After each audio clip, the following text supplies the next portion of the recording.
O yan ha, please naman mga DDS, tigil-tigilan na ninyo yung pagpapakalat ng mga fake news, okay? At wag nyo nang sirain si Pangulong Bongbong Marcos. Ngayon ho, mga bossing, puntahan na po natin sila Baligod.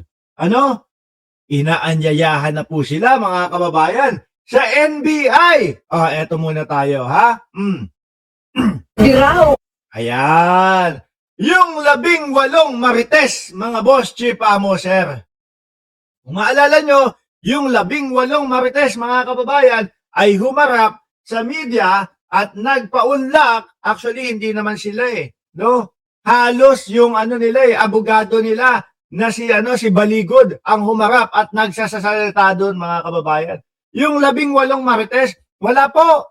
Alaws namang inebas, mga bossing. Yung isa nga, nakalimutan pa yung sasabihin. Simpleng tanong, naghatid daw ba kayo o nag-deliver daw ba kayo nung maleta? Inabot pa kay attorney. So sa tingin nyo po, mga kababayan, sino ang may dito? Sino yung may pinakagawa nung kanilang mga sinasabi o nung kanilang mga salaysay? Tingin nyo po ba yung 18 Marines or kasama na naman si Mike Defensor at saka si Baligod dito sa paggawa ng salaysay nung 18 Marines? Kung papansinin nyo din mga kababayan, dun sa mga interview, wala naman yung 18 Marites No? Ang lagi hong humaharap, mga bossing, ay yung si Baligod, yung attorney nila.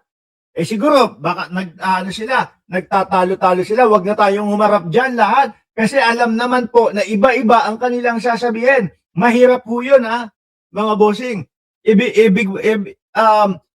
Tingnan nyo naman mga kababayan, 18 tao kapag tinanong nyo isa, tinanong ito, tinanong naman yung kabila.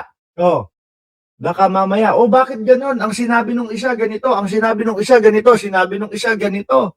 Kung nag-iisa pa nga lang si Baligod, mga bossing doon na lang po sa mali-maleta Tapos biglang naging na lang, paper bag na lang, di ba Ma'am Lisa Gon? Ma'am Forever, shout out po sa inyo. Naglilinis kamay ka na naman agad Wala akong alam dyan sabi ni Rodrigo Duterte.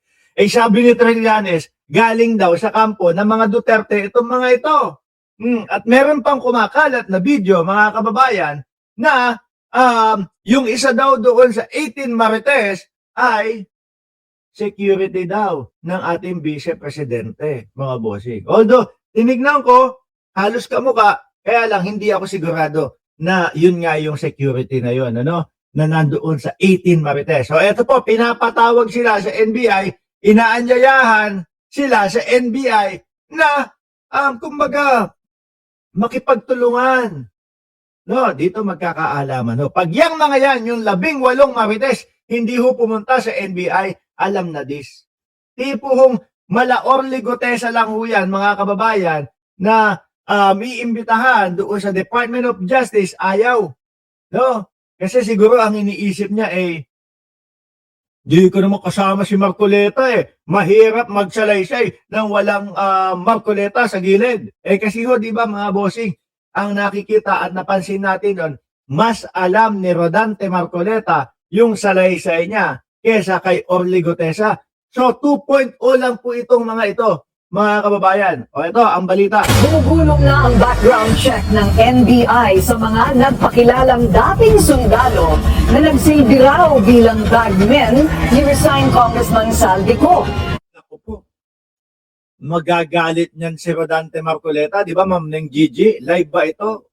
Pati ikaw gumaganyan ka na din may style ka na din Magagalit niyan si Rodante Marcoleta kasi ayaw niya nung mga natatanong Ang gusto niya, pag isinalampak nila yung mga testigo, yung mga witness nila, ang gusto nila, ayan na, paniwalaan agad. Basta isang punta namin dyan, kung ano ang sasabihin o salaysay ng aming witness, paniwalaan nyo na agad. Ganon ang gusto ni Rodante Marcoleta. Kung matatandaan nyo si Orly Gotesa, syempre may cross-examination doon sa mga ihaharap nilang mga testigo Di ba? Hindi naman pwede na bigla na lang tayo, sino yan? Si putang ina yan. Okay, paniwalaan na natin. Nagmura ba si Mike Ramos? Hindi. Nadadala lang ho ako. Ano? Si ano yan? Si Orly Cotesa yan. Ano sinasabi? Paniwalaan na natin? Hindi po. Siyempre, nakasalalay dyan kung dapat bang paniwalaan, ano ba ang background nitong tao na to? Sino ba to? Saan nanggaling ito? At kung ano ba ang kinabibilangan nito dati? Bakit tumaharap ito? Bakit biglang umepal na lang ito? Kailangan ho, ganun. Sabi ni Rodante Marcoleta, akala ko po ganun, ganyan. Pagdating ko po siya yung siya yung pinagtatanong. Pagdating ko po siya yung pinaulanan ng mga katanungan. Ganun po yun. Cross-examination po yun. Ayun, tingnan mo. Inimbitahan din yun sa Department of Justice. Ano nangyari? Hindi na ho lumitaw. Hindi na ho nagpakita. Tapos merong 18 marites, mga nakaupo na kaganyan, kulang. Sino po sa tingin ninyo ang mas maraming sinasabi at mas maraming interview? Yung 18 marites po ba o si Baligod? Ang nakikita ko ho dito sa sitwasyon na ito, mga kababayan, gawa-gawa lang nila Baligod, yung mga salaysay nila marites, no? At hindi sila hinahayaang magsalita isa-isa dahil magiging iba-iba ho ang sagot, mga kababayan. Di ba? Alaga, At Ma'am BG Badjola, May hiling din ang ahensya ng grupo. Ang detalye sa agenda report ni Andrea Salve. But with all due respect, kaya Atty. Baligod, dalhin sana nila dito yung issue.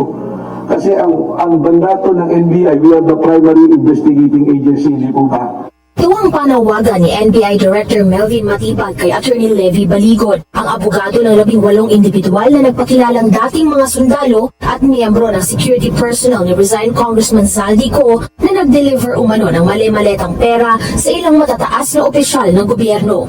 Tila mind conditioning daw kasi ang ginawa ng kampo nang sabihin itong Office of the Ombudsman lang daw ang maaaring mag-imbestiga sa aligasyon. Bakit nga? Kasi alam nila, mga kababayan, na sa ombudsman hindi hindi uubra. At alam nila na ang ombudsman patas ho ngayon, mga bossing. No? At syempre, alam naman ho natin na talagang hindi na tayo magkakaila. Ang ombudsman talagang ano ba masasabi natin, no? Kumbaga, wag na tayo maglokohan, no?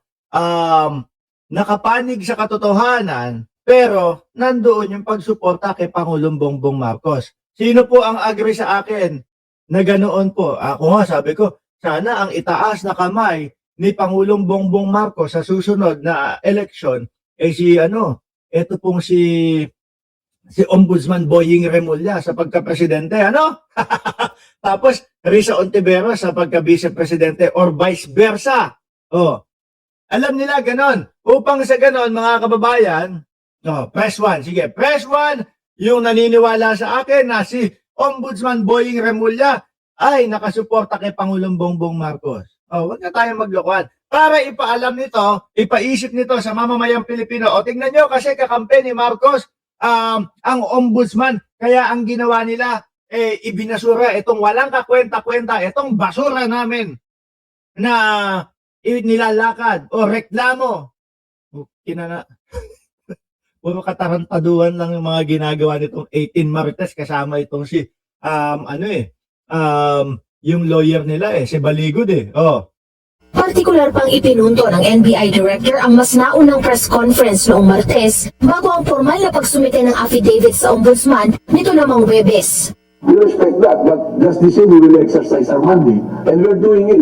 We have initial findings that, unahan ko na, hindi mo pa pwede ilabas sa inyo because of the sensitivity, Dapat po, sir, kunyari ganito. Alam nyo naman po yun. Alam ko, mas magaling kayo at mas matalino kayo sa akin, no? Pero suggestion lang, kung sakali na hindi pa naiisip ninyo. Pag pinatawag nyo, 18 marites, sama-sama po sila, no? Tapos, isa-isahin nyo. Ilagay sa isa-isang kwarto. O kung hindi man marami ang kwarto dyan sa NBI, kapag tinanong ninyo, pa-isa-isa sila. Makikita nyo, malalaman nyo, yung iba dyan, ang layo ng mga sagot. Sa totoo lang ho, yan yung nakikita ko dyan. Kaya hindi nila pinagsasabay-sabay pagsalitain. At kaya, laging present si Balikod para iisa lang po ang sinasabi. At yung 18 marites, taga-tungo lang po. Taga-ganun lang ho, mga kababayan. But we have findings already.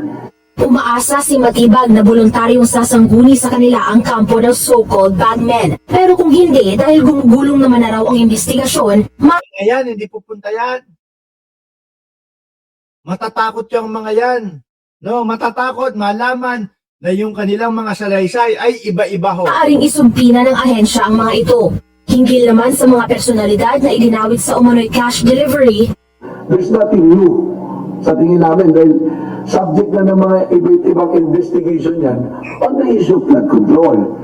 Sabi ni Janelle Van der Hersch, hindi na magkakatugma ang mga sagot pag isa-isang ininterrogate. Correct ko yan. At saka ho mga bossing, kagaya nga po nung sinasabi, no, ni Director Matibag, ang sinasabi niya, ang gusto lang puntuin nito mga to, ay yung tungkol sa mga flood control. At alam naman po natin mga kababayan, na may gusto silang punteryahin dyan. Bakit? Kasi nga po, itong administrasyon na to, mga bossing, no? Walang kinakampihan. Lahat ng mapatunayan na nagsalaula sa ating bayan ay posibleng mga makulong ho. Itong administrasyon na ito. Kaya po, yung mga boss niyan, no? Yung mga nagpapunta diyan sa 18 marites, mga bossing, kabado ho yung mga yon. Kasi baka sila na yung susunod na ipapasok sa oblo, mga kababayan, mga boss chipamo, sir. Kung maalala nyo, DENR Secretary, Mike Defensor, tapos ang kumakalat na balita, may napakalaking quarry, conflict of interest. Di ba? Let me say this, di ba yung affidavit na sinasabi yung June affidavit, hindi naman sinabi saan nanggaling yung pera. Ito ba'y public funds or ito ba'y private funds? Because in every crime, may certain elements na kanya-kanya yan. marami raw Yan, siyempre ho, narinig na nung mga 18 marites at nibaligod yan, gagawa na ho nila ngayon yan, mga bossing, ng bagong kwento. Ganun naman ho Yung mga pinagkukukwento at yung mga inilalabas nila ngayon, mga kababayan, ay hango lang po doon sa kwentong minarites ni Saldico nung una. Para magtugma-tugma, ayan ho, ganyan ang ginagawa nila. O para tugmugma, paulit-ulitin natin panoorin yung mga sinabi ni Saldico. O di ba, Sir Chris Angel? ang kailangang himayin sa kasong ito. At isa na raw dito ang background ng mga nang-akusa na kabilang sa magpapatunay sa kredibilidad ng kanilang mga testimonya. Inamin ni Matibag na nasa pagitan sila ng political warfare, kaya't lubos na mahalaga ang balansing investigasyon. Correct.